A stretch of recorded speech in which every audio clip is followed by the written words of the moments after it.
C'est la régularité qui paye sur les réseaux. C'est mathématique. Plus vous postez, plus vous avez de chances de faire des vues. Et en vue du niveau de concurrence, être capable de maintenir une bonne cadence de contenu, c'est devenu obligatoire. Mais encore faut-il pouvoir tenir sur le long terme. La plupart des créateurs s'épuisent, manquent d'inspiration ou procrastinent pour créer leur contenu. C'est pourquoi je vais vous livrer les secrets, les stratégies et les types d'organisation qui me permettent de créer plus de 20 contenus chaque semaine sur mes différentes plateformes. Après avoir vu cette vidéo, vous saurez exactement quoi faire pour créer du contenu 2 fois plus vite, devenir un créateur régulier et arrêter de procrastiner pendant vos tournages. Et restez bien jusqu'au bout car je vous ai prévu des cadeaux tout du long. Première chose ultra importante pour tenir sur le long terme, c'est de vous créer un environnement qui ne vous laisse pas procrastiner. Parce que ça sert à rien de lutter contre la procrastination, ce qu'il faut c'est l'éliminer. Et ça passe par votre environnement, il faut créer un environnement qui soit propice et j'ai 3 conseils à vous donner pour ça. Alors le premier, ça va être de créer vos contenus en utilisant la méthode des journées thématiques. En fait, ce que font la majorité des créateurs, c'est qu'ils vont travailler en flux tendu. Ils n'ont jamais de contenu d'avance, à chaque fois ils vont se lever et créer le contenu du jour ou alors le créer pour le lendemain. Le problème, c'est que votre humeur, elle ne sera pas stable.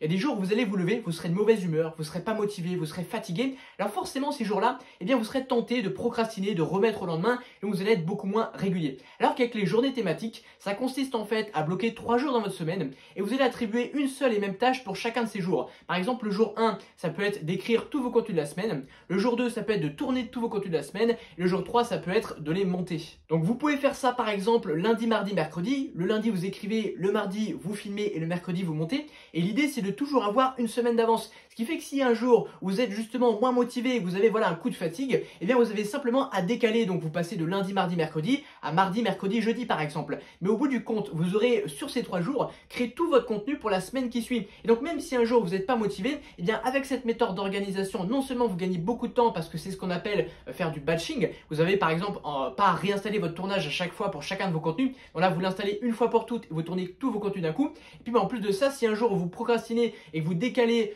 un des 3 jours, eh bien ça ne change rien en termes de ce que vous allez poster. Donc si vous êtes en flux tendu, eh bien à chaque fois que vous avez un coup de mou et que vous ne créez pas votre contenu du jour, eh bien clairement c'est une journée de perdue. Ensuite, deuxième chose pour votre environnement anti-procrastination, quand vous devez rédiger des scripts de contenu, ne vous levez jamais sans avoir au préalable trouvé vos idées de contenu. Moi je le sais, quand je me lève et que je dois rédiger un contenu et que j'ai pas encore l'idée, je suis pas forcément inspiré sur le moment. Et du coup je vais procrastiner, je vais remettre au lendemain, donc c'est vraiment pas une bonne chose. Surtout si vous n'avez pas adopté la méthode des journées thématiques comme je vous l'ai dit et que vous travaillez en flux tendu, si vous n'avez pas d'idée de prête, je peux vous assurer que vous allez procrastiner. Alors moi ce que je vous recommande de faire, c'est tout simplement de vous créer des listes d'idées. Donc voilà, faites-le si possible sur votre téléphone directement, parce que les idées peuvent venir à tout moment. Ça peut très bien être sous votre douche quand vous faites une petite balade en forêt. Donc il faut pouvoir la noter efficacement, rapidement, sans avoir à prendre votre ordinateur ou quoi.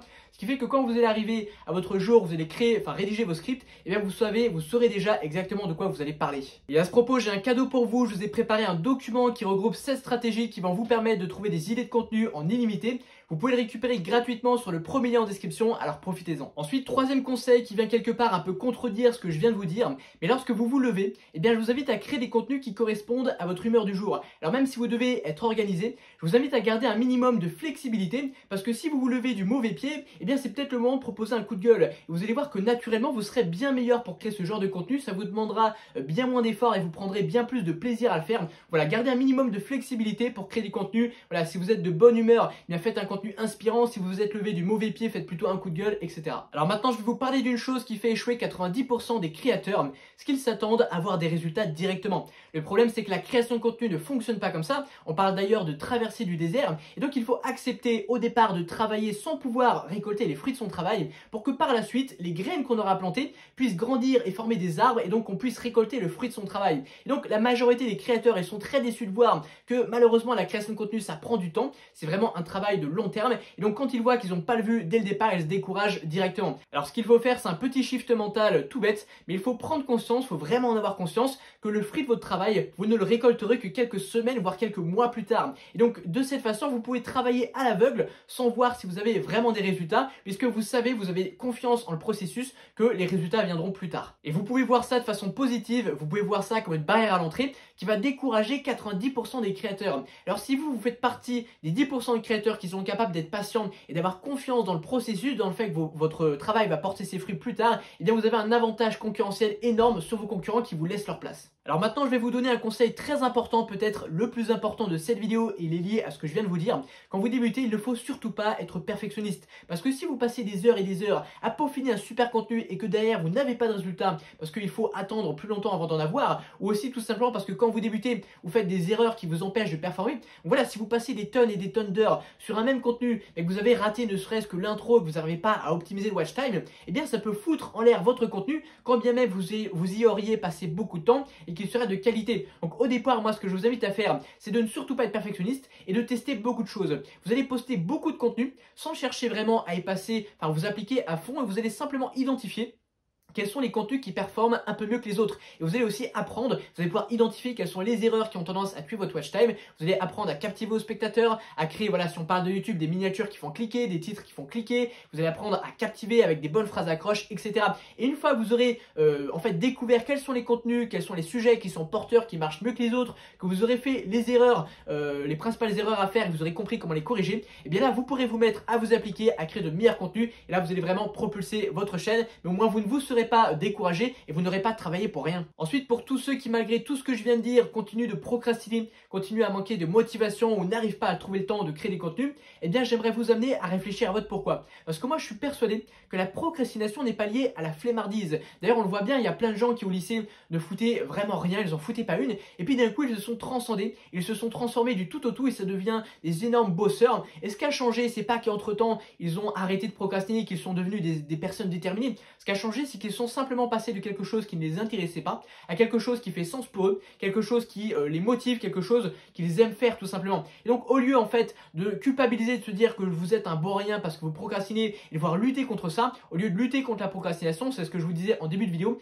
il vaut mieux l'éliminer. Et donc changer votre pourquoi. Et peut-être que si vous n'arrivez pas à créer du contenu, c'est que vous ne trouvez pas vraiment de sens en ce pourquoi vous le faites. Peut-être que vous cherchez simplement à avoir un peu de notoriété et que ça ne sert pas à grand chose. Au lieu de ça, ayez plutôt un vrai projet. Alors moi, deux choses que je peux vous conseiller. Un, c'est d'arriver à monétiser votre création sur les réseaux. Parce que voilà, il ne faut pas voir l'argent comme quelque chose de mauvais. Moi, mon métier, c'est d'aider les créateurs à monétiser leur audience, même avec une petite audience, justement. Et donc, l'argent, c'est un moyen de vous motiver. C'est un moyen de trouver du sens dans ce que vous faites. Et quand vous voyez que même avec une petite audience, avec des bonnes stratégies de monétisation, on peut tout à fait générer des revenus intéressants, et bien clairement, ça va vous motiver. Vous allez trouver du sens dans ce que vous faites. Et vous allez vraiment prendre au sérieux votre création de contenu. La seconde chose que je peux vous conseiller, c'est en fait de partager des idées qui vous tiennent à cœur, c'est-à-dire de créer des contenus sur des sujets qui vous tiennent à cœur, donc pas seulement des passions. Vous pouvez même faire traiter de sujets politiques, pardon. Souvent c'est des choses qui nous tiennent à cœur. Alors voilà, si vous n'avez pas envie de faire polémique, vous n'avez pas envie de vous montrer, vous pouvez très bien le faire sans vous montrer. Il existe plein de stratégies pour créer du contenu sans se montrer, mais en ayant vraiment, en voulant partager des idées qui nous tiennent à cœur, qui peuvent voilà vous énerver dans la vie de tous les jours, bien je peux vous assurer que la motivation ne sera pas la même. Et si ça peut vous aider, j'ai créé une newsletter. Je vous l'ai dit, mon métier c'est d'aider les créateurs à monétiser leur audience, même si elle est petite. Et donc chaque semaine je vous envoie des mails que j'écris, donc c'est pas des séquences automatisées, c'est vraiment des mails que j'écris par moi-même avec mes conseils pour vous aider non seulement à développer votre audience, mais aussi à générer des revenus avec. Donc si ça vous intéresse, ça se passe sur le premier lien en description.